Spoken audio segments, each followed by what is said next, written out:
Hello friend, मैं सुनील वर्मा। आप सभी का आपके अपने यूट्यूब चैनल में स्वागत करता हूं। आज के इस वीडियो में हम Chhattisgarh high court data entry operator की भर्ती के बारे में चर्चा करेंगे। उसका लिखित परीक्षा का जो पेपर था वो पेपर मैं आप सबके बीच लेकर आया हूं। Chhattisgarh high court data entry operator की परीक्षा 2 चरणों में हुई थी। 50 नंबर के लिखित परीक्षा थे, जिसमें 20 नंबर लाना कंपलसरी था। 20 नंबर से नीचे लाने वाले इसमें एलिजिबल नहीं थे, और जो 20 नंबर से ज़्यादा लाए हैं उसको स्किल टेस्ट के लिए बुलाया गया था। और 50 नंबर का टाइपिंग एग्ज़ाम था, जिसमें हिंदी और इंग्लिश दोनों 25-25 नंबर के थे, वो टाइप करना था। और इन दोनों का नंबर साथ में काउंट करके ही लिस्ट निकाला जाना था। भर्ती की लिस्ट निकालनी जानी थी और इसी के बेस पे सिलेक्शन होता। तो जो Chhattisgarh high court data entry operator का जो परीक्षा है, इसका टाइपिंग पेपर तो मैं आप सबसे पहले ही शेयर कर चुका हूँ। आज इसकी लिखित परीक्षा के बारे में शेयर करूँगा। तो चलिए देखते हैं कि इसमें किस टाइप के क्वेश्चन आए थे और इसका क्वेश्चन का लेवल कैसा था। तो इसमें कम से कम 20 नंबर लाने थे। 20 नंबर लाने वालों को स्किल टेस्ट के लिए बुलाया गया था। तो पहला क्वेश्चन है कि यूनिक्स में फाइल के कंटेंट्स को देखने के लिए कौन से कमांड का उपयोग किया जा सकता है। ऑप्शन है ए सी कैट ओपन लुक। तो इसका ऑप्शन जो है वो ऑप्शन बी सही आंसर है। Next question, open source question number 2, open source software के लिए आमतौर पर इस्तेमाल किया जाने वाला निम्नलिखित में से कौन सा लाइसेंस है जो सुनिश्चित करता है कि व्युत्पन्न कार्य भी ओपन सोर्स हो। इसका answer C GNU general public license GPL है। तो इसमें आप देखेंगे जो मैंने गोला किया है वो मेरा आंसर है। जो सही आंसर है उसके सामने सही का टिक है, और जो गलत हुआ है मेरे द्वारा उसमें गलत का टिक है। ये RTI कॉपी है। क्वेश्चन नंबर 3, क्वेश्चन नंबर 3 में जाएंगे तो 3D मॉडलिंग और एनिमेशन के लिए कौन सा ओपन सोर्स सॉफ्टवेयर इस्तेमाल किया जाता है। Option A adobe 3D, Corel Draw, blender और ऑटोडेस्क 3D मैक्स। तो इसका सही आंसर है ब्लेंडर, ऑप्शन सी। अब देखेंगे इसमें क्वेश्चन का जो लेवल है वो अच्छा है। मतलब ऐसे ऐसे क्वेश्चन आए हैं जिसका आंसर नॉर्मल बुक्स में नहीं मिलते हैं, इसलिए इस एग्ज़ाम में 20 नंबर लाना भी मुश्किल हो गया था। चलिए क्वेश्चन नंबर 4 में आते हैं।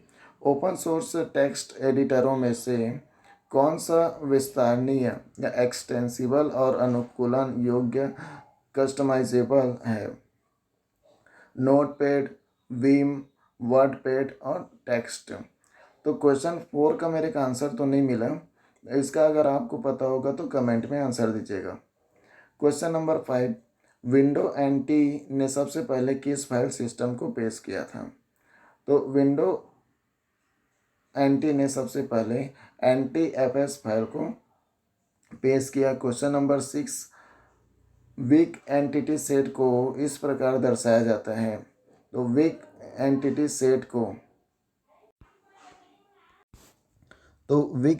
सेट को डबल रेक्टेंगल, ऑप्शन डी सही ऑप्शन है, डबल रेक्टेंगल से रिप्रेजेंट किया जाता है। Question number 7, window virtual machine चलाने के लिए किस फीचर का इस्तेमाल किया जाता है। तो क्वेश्चन नंबर 7 का सही आंसर है hyper V, option number B hyper V इसका सही आंसर है। क्वेश्चन नंबर 8, निम्नलिखित में से कौन सा विंडो 10 में अंतर्निहित एंटीवायरस सॉफ्टवेयर है। तो एंटीवायरस सॉफ्टवेयर है Windows defender. Computer architect question number 9, computer architecture में RISC का मतलब क्या होता है। तो RISC का जो मतलब होता है वो होता है रिड्यूस्ड, ऑप्शन बी सॉरी हाँ option B reduced instruction set computer. इसका जो सही आंसर है वो है option B. Next question, question number 10, bitcoin blockchain के द्वारा प्रूफ ऑफ वर्क करने के लिए किस एल्गोरिथम का उपयोग किया जाता है? तो इसका सही आंसर है SHA-256। क्वेश्चन नंबर 11, यूनिक्स आधारित प्रणालियों में ग्रिप कमांड का एक सामान्य उपयोग क्या है?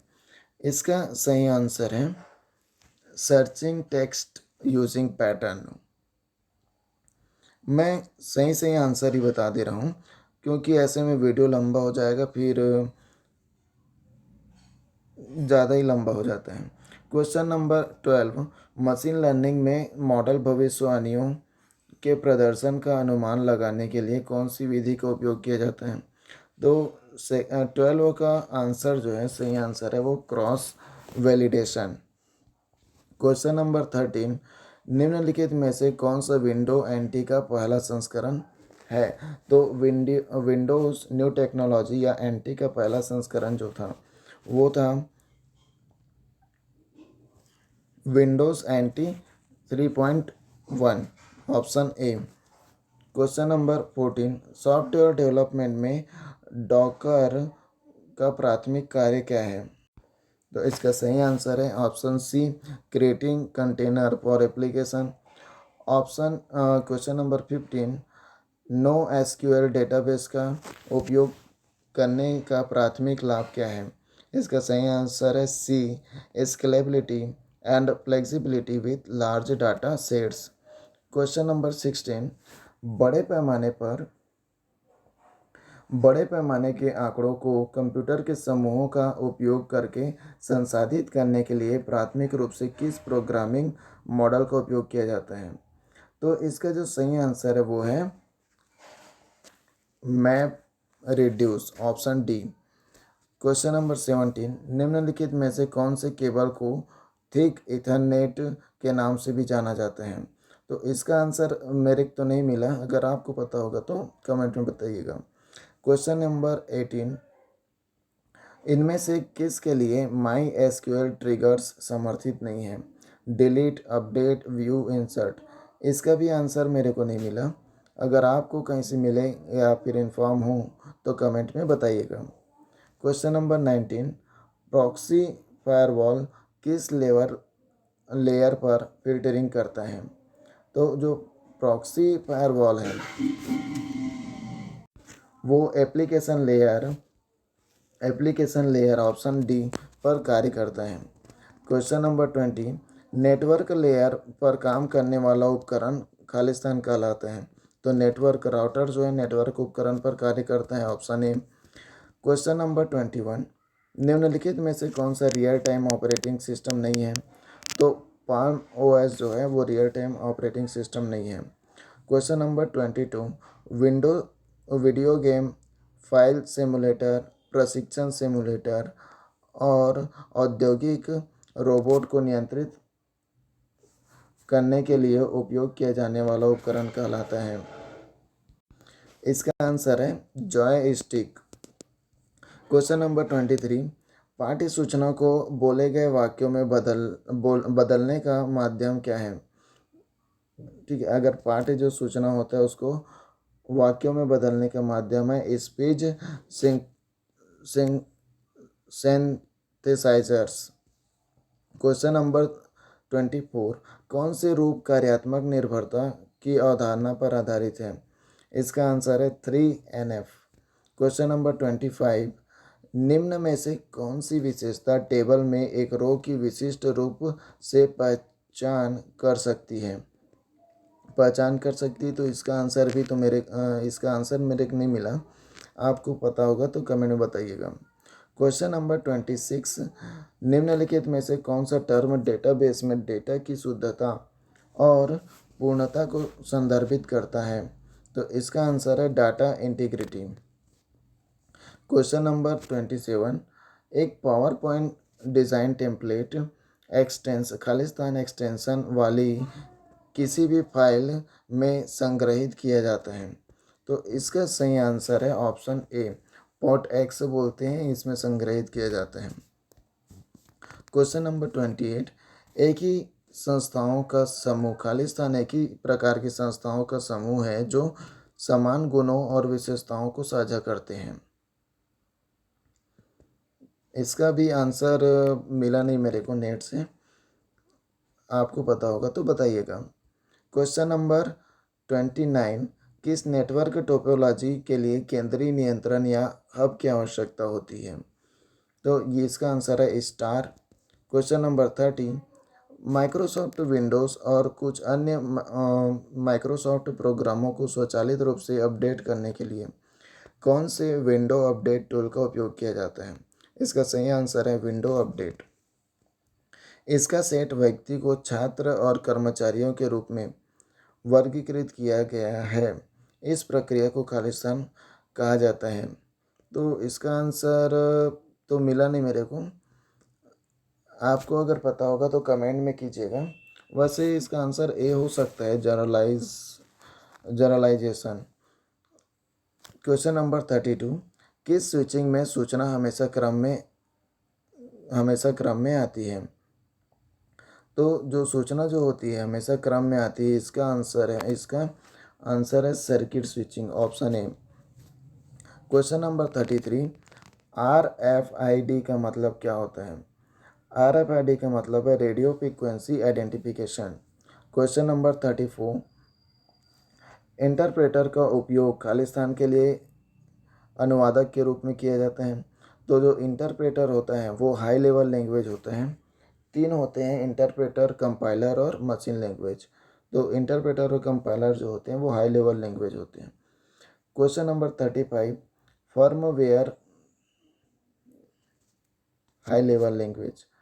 क्वेश्चन नंबर 35, फर्मवेयर संग्रहित है। फर्मवेयर जो संग्रहित है इसका आंसर होगा रोम। फर्मवेयर जो होता है बायोस की तरह ही रोम में संग्रहित होता है। ये भी कंप्यूटर को स्टार्ट करने के लिए काम में आता है। क्वेश्चन नंबर 36, यूनिक्स में परमिशन को बदलने के लिए कौन से कमांड प्रयोग किया जाता है? इसका है chmod। 37, question number 37, IEEE 802.11g के साथ WLAN मानक की आवृत्ति बैंड खालिस्तान गीगाहर्ट्ज़ है। तो इसकी आवृत्ति जो होती है इसका आंसर है 2.4, option number B. 38, question number 38, operating system में कर्नल एंड सेल में क्या अंतर है? तो इसका सही आंसर है kernel is the core of the OS, shell is the user interface. Question number 39, constant को खालिस्तान भी कहा जाता है। क्वेश्चन नंबर 39 का सही आंसर है ऑप्शन बी, लिटरल्स। कांस्टेंट को लिटरल्स भी कहते हैं। क्वेश्चन नंबर 14, डेटाबेस में इंडेक्स का उद्देश्य क्या है?